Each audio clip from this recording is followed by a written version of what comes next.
Dear students, this is Rachna Agarwal, lecturer of Political Science, Karim City College, Mango, Jamshedpur. Students, from today, I am going to take online classes of Political Science. So let's start the class. In this class, I will discuss about the syllabus. Students, हमारे political science class 12 के syllabus में दो group होंगे. एक group है politics in India since independence, स्वतंत्रता के समय से भारतीय राजनीति, और दूसरा ग्रुप होगा कंटेम्प्ररी वर्ल्ड पॉलिटिक्स, समकालीन विश्व राजनीति. ग्रुप बी के बारे में भी मैं आप लोगों को ध्यान से बताऊंगी, लेकिन इससे पहले आप लोग ग्रुप ए देख लीजिए. ग्रुप ए में आपके 10 चैप्टर्स होने वाले हैं और इसको थोड़ा देख लें इसमें क्या पढ़ना है.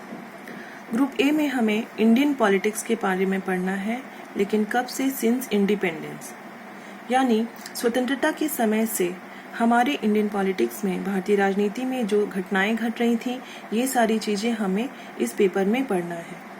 अब आइए चैप्टर्स की तरफ. Chapter 1, nation building and it's problems.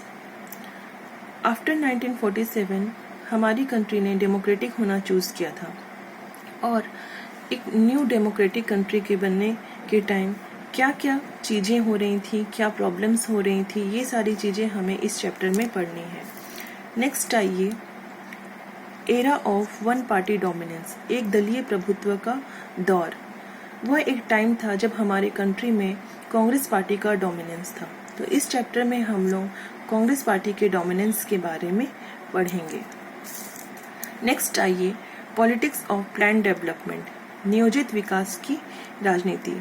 हमारी इंडियन गवर्नमेंट हमारे कंट्री के सोशल इकोनॉमिकल डेवलपमेंट के लिए क्या काम कर रही थी, क्या प्लानिंग कर रही थी, वो सारी चीज़ें हम इस चैप्टर में पढ़ने वाले हैं. नेक्स्ट आइए, इंडियाज एक्सटर्नल रिलेशंस, भारत के विदेश संबंध. हमारे कंट्री के डेवलपमेंट के साथ साथ अदर कंट्रीज के साथ किस तरीके से रिलेशंस बना रही थी, किस तरीके से फ्रेंडशिप, ट्रेड, स्पोर्ट्स रिलेशंस बना रही थी, ये सारी चीज़ें हम इस चैप्टर में पढ़ने वाले हैं. नेक्स्ट आइए, challenges and restoration of the Congress system, Congress प्रणाली की चुनौतियां तथा उसका पुनर्स्थापन. स्टूडेंट्स, हमारे कंट्री में कांग्रेस ने काफ़ी सालों तक राज किया, लेकिन एक समय ऐसा आया जब उन्हें भी बहुत सारे चैलेंजेस फेस करने पड़े. तो उस चैलेंजेस को फेस करके उन्होंने कैसे अपने आप को रिस्टोर किया, ये सारी चीज़ें हम इस चैप्टर में पढ़ने वाले हैं. नेक्स्ट आइए, crisis of the constitutional order. हमारे इंडियन कॉन्स्टिट्यूशनल ऑर्डर में भी बहुत सारे प्रॉब्लम्स उस समय आए, वो सारी चीज़ों के बारे में हम लोग यह इस चैप्टर में पढ़ने वाले हैं. नेक्स्ट है राइज ऑफ पॉपुलर मूवमेंट, जन आंदोलनों का उदय.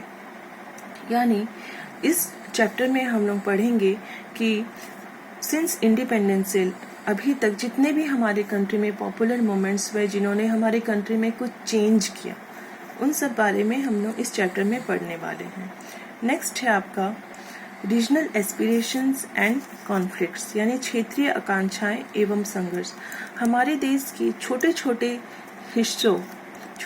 हिस्सों में जो लोग रहते हैं, उनकी आकांक्षाएं और उन आकांक्षाओं को पूरा करने के लिए उनके द्वारा किए संघर्षों के बारे में हम लोग इस चैप्टर में पढ़ने वाले हैं. नेक्स्ट आइए, democratic upsurge and coalition politics, यानी कि लोकतांत्रिक उछाल तथा गठबंधन की राजनीति. स्टूडेंट्स, हमारी कंट्री में एक नई चीज आई थी, कोलिशन पॉलिटिक्स. तो इस चैप्टर में हम लोग पढ़ेंगे कि कोलिशन पॉलिटिक्स क्या होता है और किस तरीके से उसके आने से हमारा कंट्री में लोकतांत्रिक उछाल आया. ये सारी चीज़ें हम लोग इस चैप्टर में पढ़ने वाले हैं. अब आइए next and last chapter of group A, अद्यतन मुद्दे एवं चुनौतियाँ, यानी रिसेंट इश्यूज एंड चैलेंजेस. उस समय हमारे कंट्री में जो भी मुद्दे और चुनौतियाँ आ रही थी, उन सब बारे में हम लोग इस चैप्टर में पढ़ने वाले हैं. नेक्स्ट आइए, ग्रुप बी. ग्रुप ए को आपने देख लिया, आप लोग सिलेबस भी नोट करते चलिए.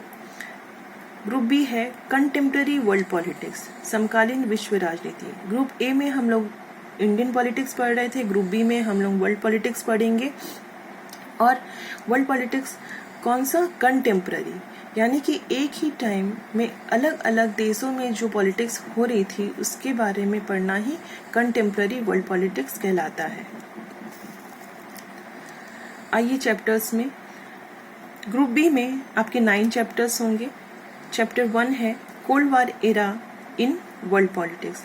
इस चैप्टर में हम लोग पढ़ेंगे कि कोल्ड वार क्या होता है, शीत युद्ध क्या होता है और यह किन देशों के बीच में था। नेक्स्ट आइए disintegration of the second world and the end of bipolarity, द्वितीय विश्व का विघटन एवं दो ध्रुवीयता का अंत। शीत युद्ध के अंत के साथ ही दो ध्रुवीयता का भी अंत हो गया। इस चैप्टर में हम लोग इसे ध्यान से पढ़ेंगे। नेक्स्ट है US dominance in world politics, विश्व राजनीति में अमेरिकी प्रभुत्व। जैसे ही दो ध्रुवीयता का अंत हुआ वैसे ही पूरे विश्व में अमेरिका का प्रभुत्व आया। किस तरीके से आया, कब तक बना रहा, कैसा चला, ये सारी चीजें हम लोग इस चैप्टर में पढ़ने वाले हैं। नेक्स्ट है आपका alternative centres of economic and political powers, आर्थिक एवं राजनीतिक सत्ता के वैकल्पिक केंद्र। स्टूडेंट्स, हमारे वर्ल्ड पॉलिटिक्स में इकोनॉमिक एंड पॉलिटिकल पावर्स के भी बहुत सारे सेंटर्स हैं।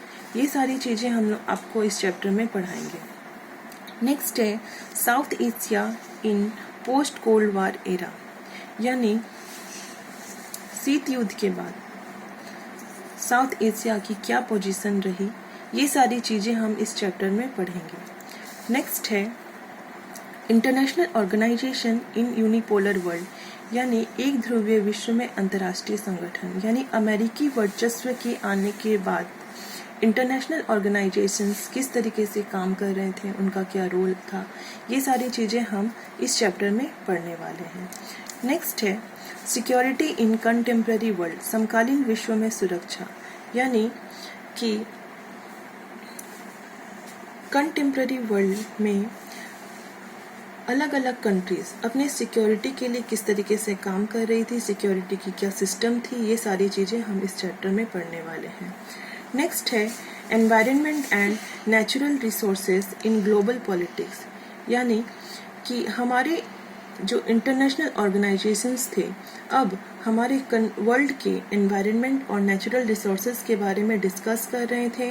हमारे एनवायरनमेंट को कैसे ठीक रखना है और हमारे नेचुरल रिसोर्सेज को कैसे यूज़ करना है, ये सारी चीज़ें वह डिस्कस कर रहे थे।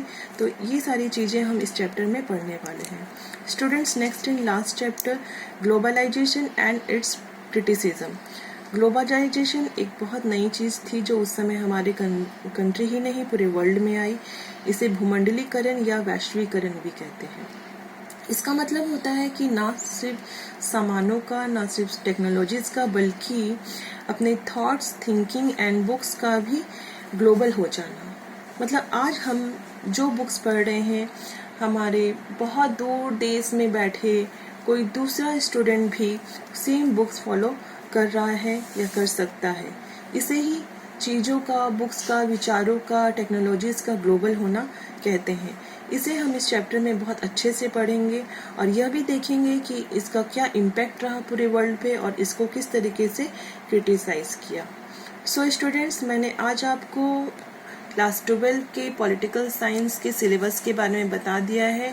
आप लोग अपने सिलेबस को नोट कर लीजिए, ध्यान से समझ लीजिए। नेक्स्ट क्लास में एक न्यू चैप्टर स्टार्ट करने वाली हूँ।